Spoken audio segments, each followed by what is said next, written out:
پہلا سوال جس سے ہم آغاز کرتے ہیں، کل ہم رات کو ایک گھر میں تھے، وہاں پر غانم صاحب نے ایک فقرہ کہا، اور وہ فقرہ یہ تھا کہ لرن کرنا، سیکھنا، سمجھنا، علم حاصل کرنا یہ آسان ہے، ری لرن کرنا، اس سیکھے ہوئے کو توڑ دینا، اس سیکھے ہوئے کو دوبارہ سے ریکنسٹرکٹ کرنا یہ مشکل کام ہے۔ تو میں چاہتا ہوں ذرا تفصیل سے غانم صاحب اس کے بارے میں بتائیے گا، اور خود اپنا بھی سفر بتائیں آپ کہ آپ نے زندگی میں لرن کرنے کو مشکل پایا یا ری لرن کرنے کو مشکل پایا۔ الحمد للہ رب العالمین والصلاة والسلام علی محمد الامین۔ اعوذ باللہ من الشیطان الرجیم، بسم اللہ الرحمن الرحیم۔ خواتین و حضرات، آپ سب کی محبت ہے کہ ہم اپنے سفر کو کچھ منقطع کر کے ایک مرتبہ پھر اسی جگہ آپ لوگوں کی خدمت میں حاضر ہیں جہاں چند برس پہلے آپ سے ملاقات ہوئی تھی۔ اس وقت بھی آپ لوگوں نے اس طالب علم کی عزت افزائی فرمائی، اب بھی اس کے لیے تشریف لائے ہیں، میں بہت شکر گزار ہوں۔ میں نے جو بات پرسوں رات کی مجلس میں کہی تھی اس کا پس منظر یہ ہے کہ جب انسان کو کسی نئی چیز سے سابقہ پڑتا ہے، وہ کوئی فکر ہو، کوئی فلسفہ ہو، کوئی مذہبی تعبیر ہو، سائنس کی کوئی حقیقت ہو، وہ اس کو سننے، سمجھنے اور حاصل کر لینے کے لیے ایک فطری آمادگی رکھتا ہے۔ اللہ تعالیٰ نے علم کے لیے انسان کو طلب اور اشتراک دونوں دے کر بھیجا ہے۔ اس کے باوجود ہم دیکھتے ہیں کہ پیغمبر بھی اپنی بات منوانے میں کامیاب نہیں ہوتے، بڑے بڑے مفکرین بھی آزردگی کا اظہار کر کے دنیا سے رخصت ہو جاتے ہیں۔ سائنسی حقیقتیں بھی جب نئی نئی لوگوں کے سامنے آنے لگیں تو بعض بڑے سائنسدانوں کو موت کا سامنا کرنا پڑا، لوگوں نے آسانی کے ساتھ ان کو قبول نہیں کیا۔ اگر یہ بات صحیح ہے کہ انسان میں علم کے لیے، نئی چیزوں کے لیے، نئے افکار کے لیے، نئی ایجادات کے لیے، نئے انکشافات کے لیے فطری آمادگی ہے، تو ایسا کیوں ہوتا ہے؟ میرے نزدیک اس کی وجہ یہ ہے کہ ہم جب شعور کی آنکھ کھولتے ہیں تو کسی خلا میں نہیں رہتے۔ ہمارے والدین، اعزاء، اقربا، ماحول، معاشرہ، اساتذہ، دانشور، گرد و پیش میں بے شمار چیزیں ہمارے دماغ میں اڑھیل دیتے۔ اس وقت جب ہم شعور کے دروازے کھول رہے ہوتے ہیں تو تنقیح کرنے کی صلاحیت نہیں ہوتی، جو کچھ آتا ہے اسی جذبے سے کہ نیا ہے قبول کرتے چلے جاتے ہیں۔ وہ سب کچھ پہلی محبت بن جاتا ہے، دل میں اتر جاتا ہے، دماغ کا احاطہ کر لیتا ہے، انسان اس سے کچھ سانچے بنا لیتا ہے، اس کی شخصیت انہی سانچوں میں ڈھل جاتی ہے۔ اب جب کوئی نئی حقیقت، کوئی نیا اکتشاف، کوئی نئی ایجاد، کوئی نیا فکر، جس کو ہمارے شاعر نے افکار تازہ کہا ہے، وہ جب سامنے آتے ہیں تو پہلے سے بنے ہوئے سانچے ان کو رد کر دیتے ہیں۔ پہلا مرحلہ اتار پھینکنے اور دور کر دینے کا ہوتا ہے۔ بہت کم لوگ اس سے مختلف رد عمل ظاہر کر پاتے ہیں۔ یہ بنیادی حقیقت اگر ہم سمجھ لیں تو پھر وہ بات بھی سمجھ میں آ جاتی ہے جو میں نے کہی تھی کہ لرننگ آسان ہے، سیکھنا آسان ہے، سیکھے ہوئے کو ان لرن کرنا بہت مشکل ہے۔ اس میں قدم قدم پر انسان کا ضمیر، انسان کی شخصیت، انسان کے تعصبات، انسان کے جذبات کلے بنا کے بیٹھ جاتے ہیں. ایک ایک کلے کو سر کرنا پڑتا ہے. اس کے بعد پھر وہ کسی نئی چیز کے لیے اپنا دروازہ کھولتا ہے. مجھے خود انہی سب مراحل سے گزرنا پڑا ہے. میری پیدائش جس خاندان میں ہوئی اس میں تصوف ایک بڑی حقیقت کے طور پر احاطہ کیے ہوئے تھے. میرے والد خود ایک صوفی شیخ تھے. ان کا اٹھنا بیٹھنا پڑھنا لکھنا، ان کے پاس جو تصنیفات کتابیں تھیں وہ سب اسی سے متعلق تھیں.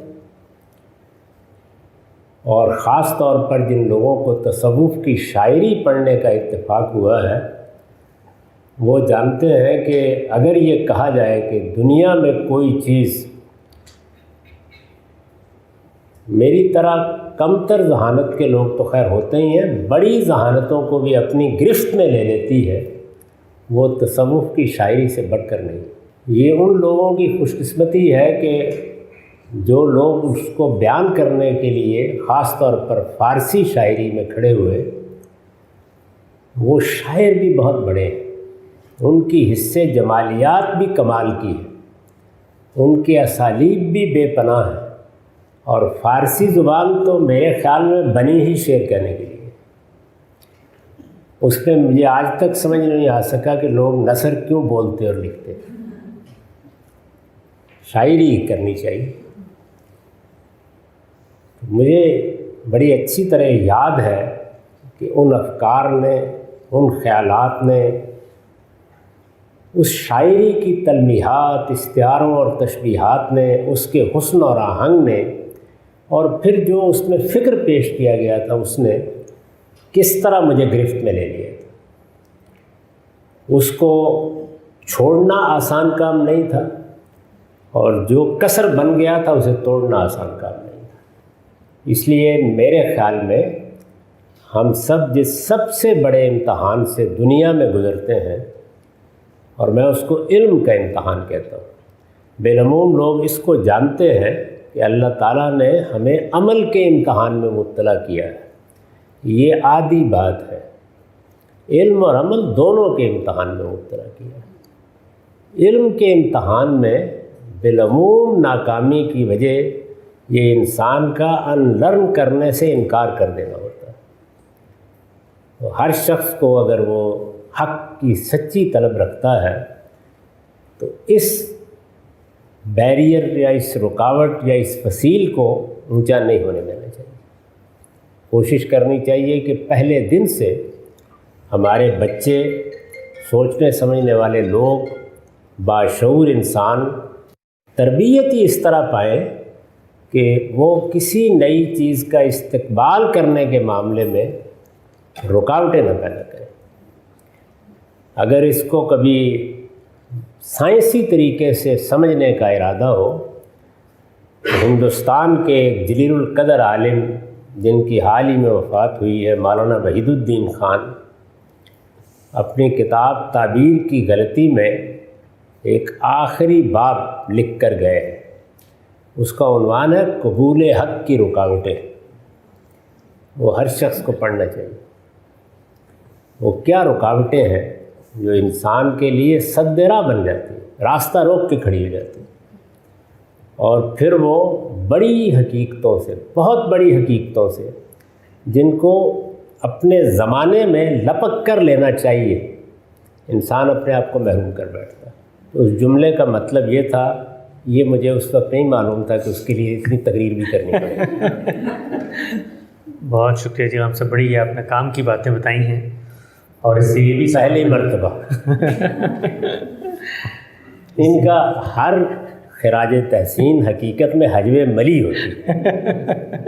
نہیں، کبھی کبھی غالب صاحب بہت مختصر سے فکرے کہتے ہیں، لیکن موقع ملتا ہے ان کو ڈیکوڈ کرنے کا تو اس میں ایک جہان مانی جو ہے.